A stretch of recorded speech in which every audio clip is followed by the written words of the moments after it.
और students 10th class Hindi medium student. देखिए बेटा, आज हम इस वीडियो में बात करेंगे चैप्टर नंबर 4 कि बेटा हम पढ़ चुके हैं। चैप्टर नंबर 5 हमने पढ़ा, छठा भी हमने पढ़ लिया, चैप्टर पहला पढ़ लिया और तीसरा पढ़ लिया। अब हम बात करते हैं चैप्टर नंबर 4 जिसका नाम है प्रतिरक्षा एवं रक्त समूह, इम्यूनिटी एंड ब्लड ग्रुप। इस चैप्टर के अंदर बेटा हम बात करेंगे प्रतिरक्षा की, यानी प्रतिरक्षा हमारा शरीर किस प्रकार रोगों से सुरक्षा करता है।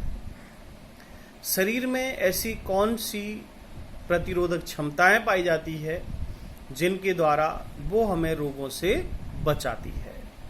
प्रतिरक्षा क्या है, प्रतिरक्षा विधियां कितने प्रकार की होती है, ठीक है, उनके हम उदाहरण पढ़ेंगे। इसके अलावा रक्त समूह, मानव शरीर में जो रक्त समूह है वो कितने प्रकार का होता है, आवश्यकता पड़ने पर किस प्रकार के व्यक्ति को किस प्रकार का रक्त देना चाहिए, यानी रक्तदान कैसे किया जाता है, रक्तदान की प्रक्रिया क्या है, जो ब्लड ट्रांसफ्यूजन है, ब्लड ट्रांसफर है, ये किस प्रकार किया जाता है, सर्वप्रथम किसने किया, है ना। ये सब बातें हम इस वीडियो के अंदर पढ़ेंगे, इस चैप्टर में पढ़ेंगे। इसके अलावा इसी चैप्टर में हम पढ़ेंगे अंगदान और देहदान क्या है, यानी organ donation and body donation.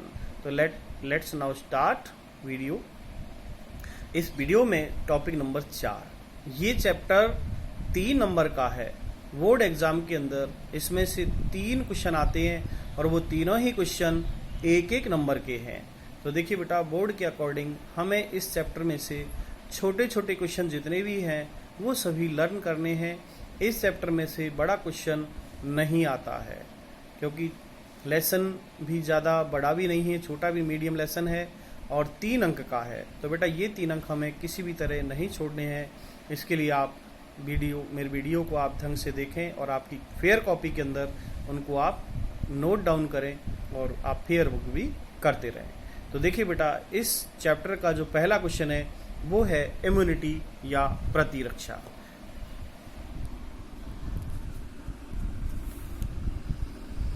तो देखिए बेटा, हम यहाँ लेंगे चैप्टर नंबर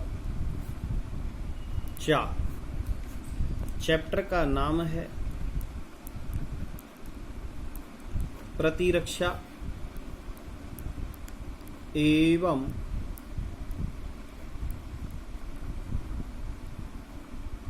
रक्त समूह, इम्यूनिटी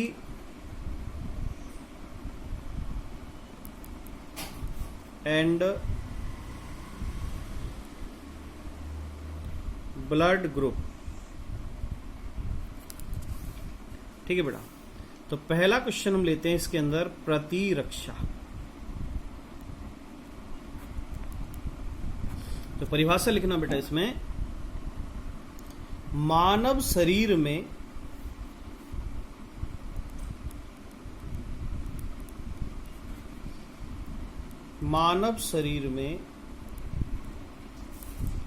रोगों से लड़ने की क्षमता को, मानव शरीर में रोगों से लड़ने की क्षमता को प्रतिरक्षा कहते हैं। प्रतिरक्षा कहते हैं, यानी प्रतिरक्षा हमारे शरीर में पाई जाती है जो विभिन्न प्रकार के रोगाणुओं का उन्मूलन करने का कार्य करती है। रोगाणु उन्मूलन का मतलब होता है रोगाणु को नष्ट करना। तो शरीर में जो उपस्थित प्रतिरोधक क्षमता है वही क्या कहलाएगी, प्रतिरक्षा कहलाएगी। तो आप ये भी कह सकते हैं शरीर में उपस्थित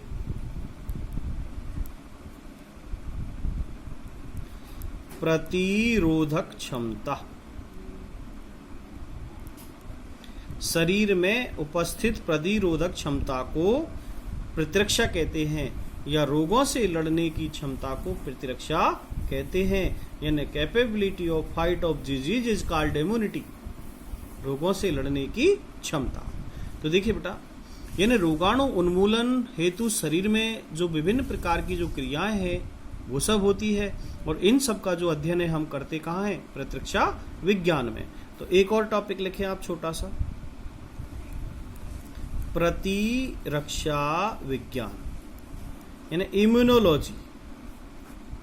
तो आप इसमें लिखें आप, विज्ञान की वह शाखा, लिखना बेटा, विज्ञान की वह शाखा जिसमें रोगाणुओं के उन्मूलन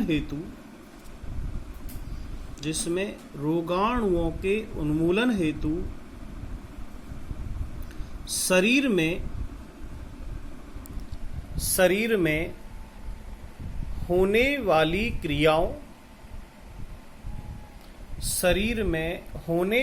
क्रियाओं तथा संबंधित तंत्र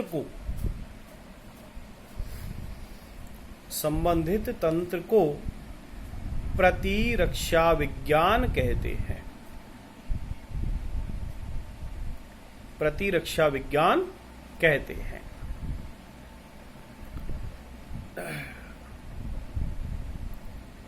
एक लाइन और लिखो बेटा, इस तंत्र में करोड़ों लसिका कोशिका, इस तंत्र में करोड़ों लसिका कोशिका। अब देखो बेटा, लसिका कोशिका के अंदर अस्थि मज्जा, लसिका पर्व, थाइमस, ये सभी आ जाते हैं। तो इस तंत्र में लगभग करोड़ों लसिका कोशिका, जिसमें अस्थि मज्जा है, थाइमस है और लसिका पर्व है, तथा यकृत आदि, ये सभी अंग प्रतिरक्षा विज्ञान के अंदर यानी इस तंत्र में संबंधित है। रक्त तथा लसिका, ये सभी जितने भी अंग हैं रक्त तथा लसिका में क्रियाशील होते हैं। ठीक है बेटा, अब हम बात करते हैं टाइप्स ऑफ इम्यूनिटी। प्रतिरक्षा कितने प्रकार की होती है? ठीक है बेटा, तो हम टॉपिक डालेंगे नेक्स्ट, प्रतिरक्षा के प्रकार। तो ये जो प्रतिरक्षा है 2 प्रकार की होती है।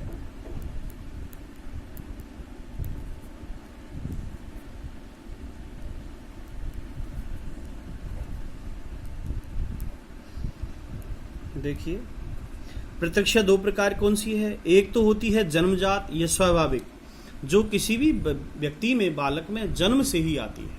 ठीक है। एक होती है उपार्जित, यानी हम कहें इनेट defence immunity and acquired defence immunity. इनेट यानी जो स्वाभाविक है, जन्म से आती है, एक्वायर्ड जो ली जाती है, यानी हमारे बॉडी के अंदर कुछ ऑर्गन्स ऐसे हैं जो अपने आप ही रोगों से लड़ने की क्षमता रखते हैं, वो सब स्वाभाविक प्रतिरक्षा में आते हैं। जैसे इनके मैं आपको एग्जाम्पल बताऊंगा, जैसे नाक के अंदर बाल पाए जाते हैं, ये भी एक अवरोध का काम करते हैं। ठीक है, नाक के अंदर बाल पाए जाते हैं, आमाशय में HCl पाया जाता है। ठीक है, नाक के अंदर जो श्लेष्मा पाया जाता है, ठीक है, योनि के अंदर जो एसिड पाया जाता है, तो ये सभी क्या है, एक तरह से अवरोध का काम करते हैं। ठीक है, आँख से जो पानी निकलता है अश्रु, ये भी एक प्रतिरोध का काम करता है। और इसके अलावा विभिन्न प्रकार के जो वक्षकाणु क्रियाएं, कोशिकाएं हैं, मोनोसाइट, लिम्फोसाइट, न्यूट्रोफिल्स, ये भी प्रतिरक्षा का काम करते हैं। तो देखिए बेटा, प्रतिरक्षा 2 प्रकार की होती है। नंबर 1 स्वाभाविक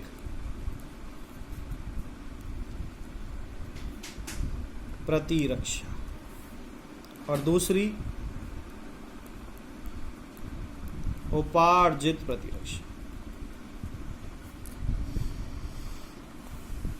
ठीक है, अब आप इसमें पहला टॉपिक डाल दें, नंबर 1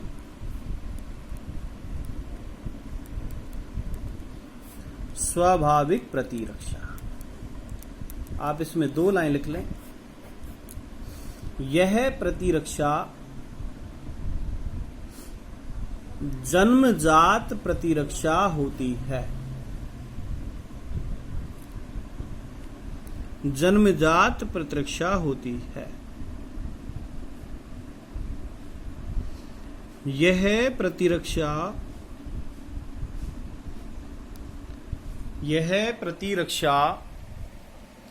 किसी विशेष रोगाणु से, यह प्रतिरक्षा किसी विशेष रोगाणु से रक्षा प्रदान नहीं करती, बल्कि सभी प्रतिजनों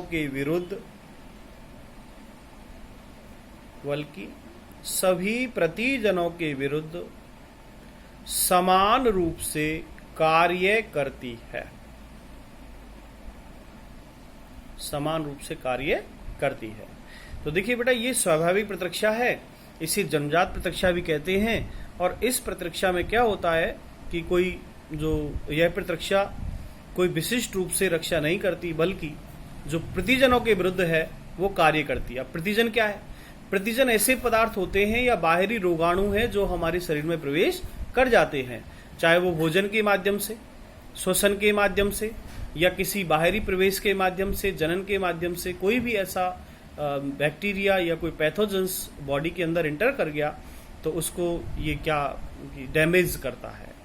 ठीक है, तो यहाँ पर वैसे बात बैरियर का काम करता है। बैरियर का मतलब होता है अवरोध या रोकना। अब ये जो स्वाभाविक प्रतिरक्षा है, इसके कुछ कारक हैं, उन कारकों की हम बात करेंगे। तो परिभाषा पढ़ने के बाद आप लिखोगे, इस प्रतिरक्षा के निम्न कारक सहायक हैं, या इस प्रतिरक्षा के निम्न कारक होते हैं। ठीक है, तो अब इसमें आप पहला कारक लिखोगे नंबर 1, भौतिक अवरोधक, यानी फिजिकल बैरियर। इसमें एक लाइन लिख दें आप, जैसे त्वचा,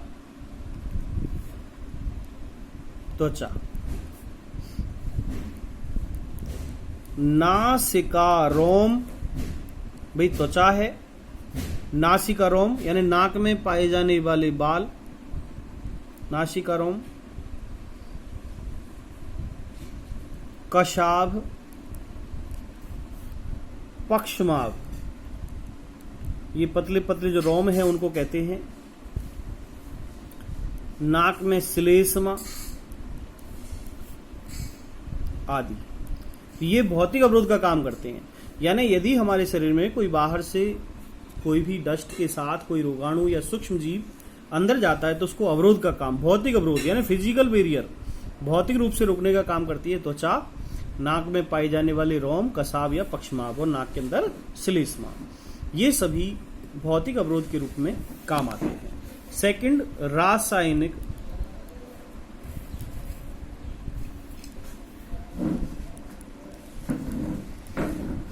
रासायनिक अवरोधक, यानी यहां पर यह है केमिकल बैरियर, कुछ रासायनिक पदार्थ जो बैरियर का काम करते हैं। जैसे आप इसमें आप लिखेंगे, आमाशय में पाया जाने वाला HCl अम्ल,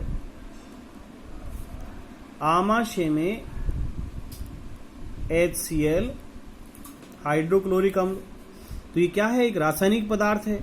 यदि भोजन के साथ कोई रोगाणु चला जाता है, कोई जीवाणु चला जाता है, तो उसको मारने का काम, उसकी उपापचय क्रिया को रोकने का काम कौन करता है? HCl हाइड्रोक्लोरिक अम्ल। और ये हाइड्रोक्लोरिक अम्ल आमाशय की जो ऑक्सिंटिक सेल्स हैं, ऑक्सिंटिक सेल से सेक्रेट होता है।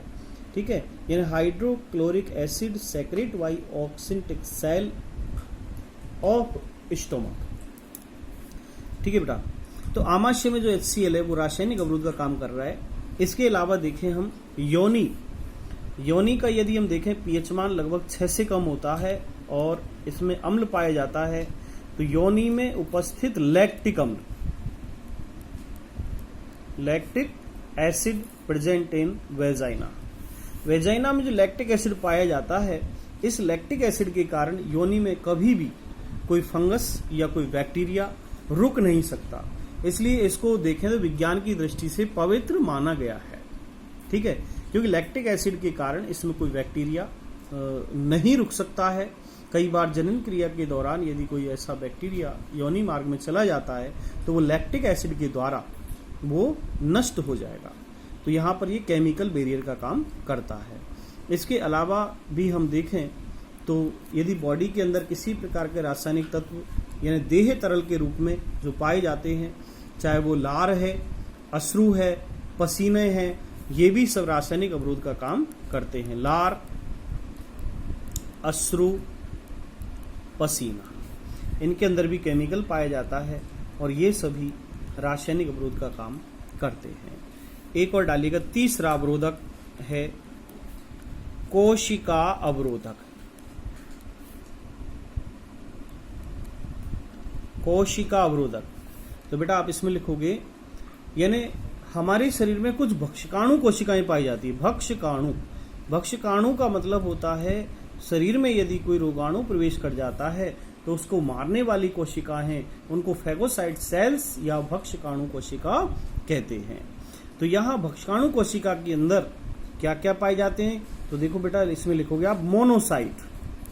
आपने कभी ब्लड की जांच करवाई हो तो पूरी रिपोर्ट देखना बेटा, उसमें विभिन्न प्रकार के ब्लड पार्टिकल्स होते हैं। आप उसमें देखोगे erythrocyte, leucocyte, monocyte, lymphocyte, basophils, eosinophils, ठीक है, प्लेटलेट्स। तो ये सभी जितने भी ये ब्लड पार्टिकल्स हैं और ये हमारे ब्लड के अंदर इनकी जो क्वांटिटी है वो एक फिक्स होती है, उससे अपर या लोअर होने पर हम किसी भी बीमारी से ग्रसित हो सकते हैं।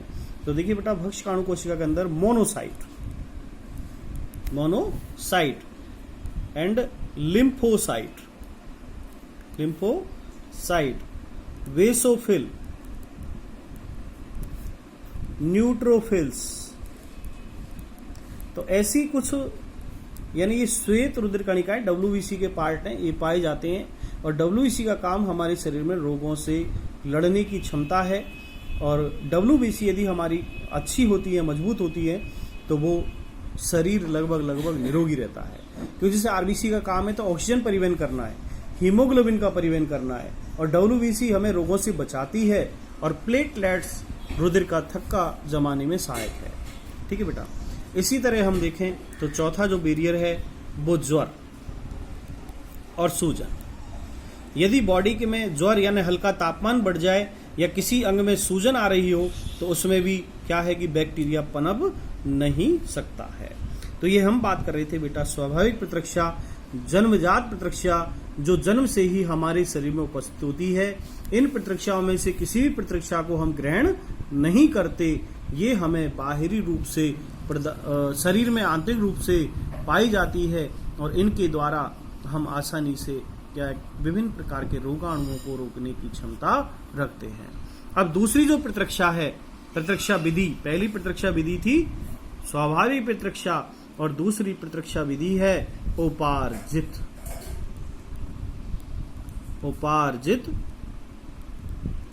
प्रतिरक्षा विधि। इसे कहते हैं हम एक्वायर्ड डिफेंस मैकेनिज्म या एक्वायर्ड डिफेंस इम्यूनिटी। इस प्रतिरक्षा में क्या होता है देखिए, यानी यह एक अनुकूली प्रतिरक्षा है, यह एक अनुकूली प्रतिरक्षा है या एक विशिष्ट प्रतिरक्षा है। ठीक है, तो इसमें आप क्या लिखोगे, इसमें एक लाइन लिखो बेटा, इस प्रकार की प्रतिरक्षा में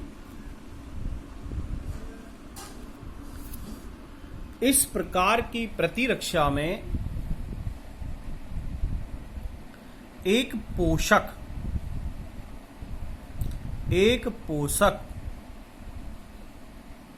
किसी विशेष सूक्ष्म जीव के प्रति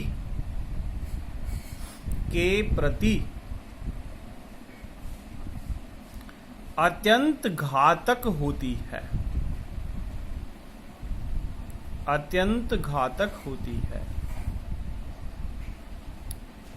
यह प्रतिरक्षा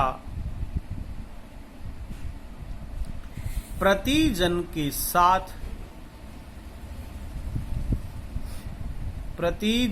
साथ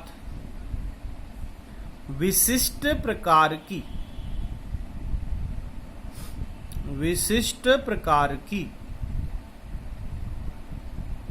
अभिक्रिया करते हैं।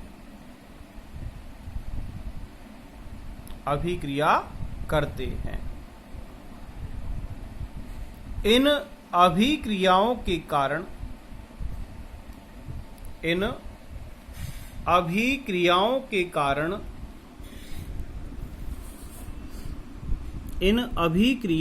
कारण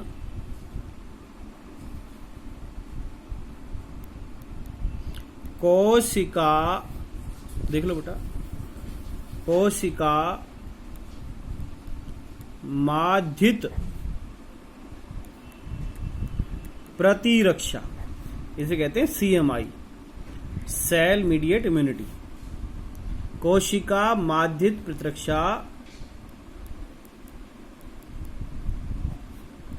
सक्रिय हो जाती है।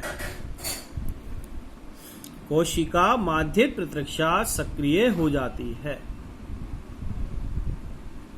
इन सब के परिणाम स्वरूप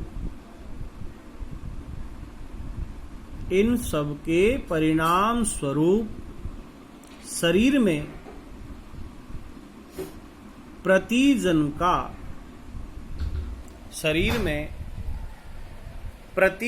का उन्मूलन किया जाता है। इसे उपार्जित प्रतिरक्षा कहते हैं। तो देखिए बेटा, उपार्जित प्रतिरक्षा एक प्रकार की अर्जित प्रतिरक्षा है जो शरीर में ग्रहण की जाती है। यह एक प्रकार की अनुकूली प्रतिरक्षा है। इस प्रतिरक्षा में एक पोषक या कोई होस्ट या सूक्ष्मजीव यानी एक प्रतिजन के विरुद्ध शरीर में प्रवेश कराया जाता है जो उसके उन्मूलन के लिए यानी घातक होता है। जैसे ये हम मान सकते हैं कि इस प्रकार की प्रतिरक्षा को शरीर में ग्रहण किया जाता है। ठीक है बेटा, तो क्या कहते हैं, इसे उपार्जित प्रतिरक्षा कहते हैं। अब ये जो प्रतिरक्षा है बेटा, ये दो प्रकार की होती है। एक होती है एक्टिव इम्यूनिटी और दूसरी होती है पैसिव इम्यूनिटी। तो आप समझो, देखो, जैसे निष्क्रिय प्रतिरक्षा और एक सक्रिय प्रतिरक्षा। निष्क्रिय प्रतिरक्षा के रूप में आपने देखे होंगे, गर्भवती महिलाएं यानी जब से उनके गर्भ में बच्चा होता है तब से चाहे फॉलिक एसिड की खुराक, आयरन की गोलियां, इसके अलावा DPT, BCG के जो टीके हैं, MMR, मीजल्स, मम्स, रूबेला, इस प्रकार के विभिन्न प्रकार के टीके लगा दिए जाते हैं जो एक शिशु के लिए निष्क्रिय प्रतिरक्षा के रूप में काम करता है। जैसे डिप्थीरिया, टिटनेस, ये जो टीके लग चुके होते हैं बच्चों को इसलिए लगते हैं ताकि उनको भविष्य में डिप्थीरिया या टिटनस नहीं हो। तो निष्क्रिय प्रतिरक्षा के रूप में इनको ले लिया जाता है। जबकि सक्रिय प्रतिरक्षा में क्या होता है कि कोई विशेष प्रतिजन के विरुद्ध वहां पर सूक्ष्मजीवों को प्रवेश कराया जाता है, यानी मेडिसिन ली जाती है, तब जाकर उस जो प्रतिजन है उसके विरुद्ध कार्य किया जाता है। तो यह प्रतिरक्षा जो उपार्जित प्रतिरक्षा है ये दो प्रकार की होती है। देखिए बेटा, पॉइंट नोट करोगे। नंबर 1, यानी उपार्जित प्रतिरक्षा दो प्रकार की होती है। तो पहली हम लिखेंगे सक्रिय प्रतिरक्षा, एक्टिव इम्यूनिटी। परिभाषा लिखे बेटा, ऐसी प्रतिरक्षा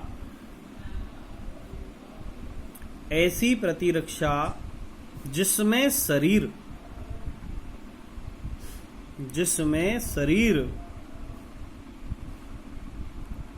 प्रतिजन के विरुद्ध, ऐसी प्रतिरक्षा जिसमें शरीर प्रतिजन के विरुद्ध स्वयं प्रतिरक्षियों का निर्माण करता है।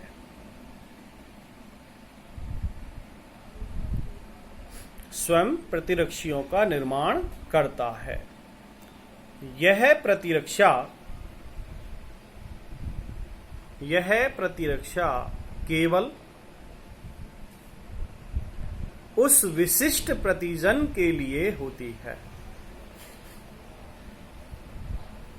यह प्रतिरक्षा उस विशिष्ट प्रतिजन के लिए होती है जिसके विरुद्ध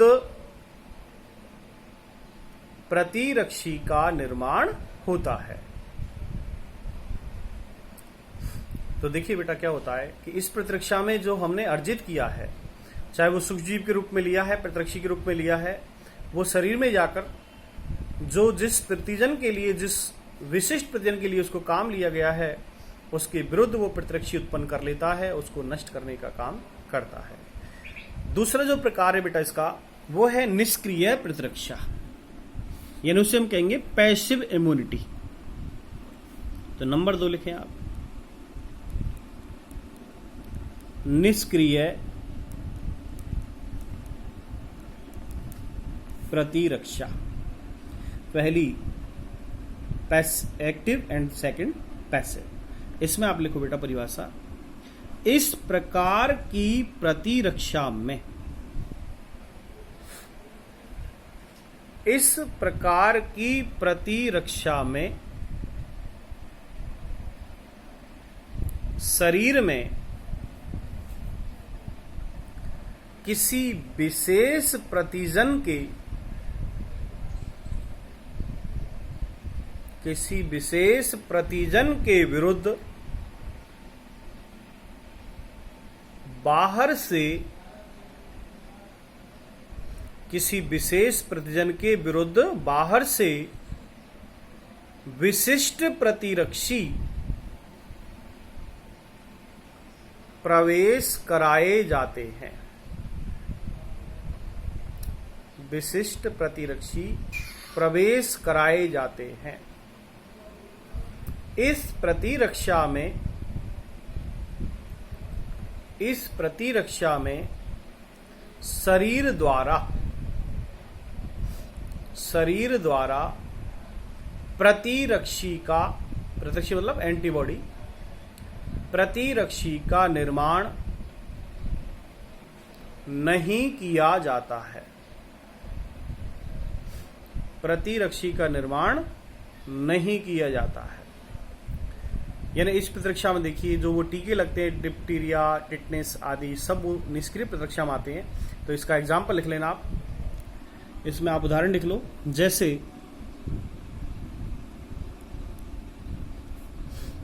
डिप्थीरिया,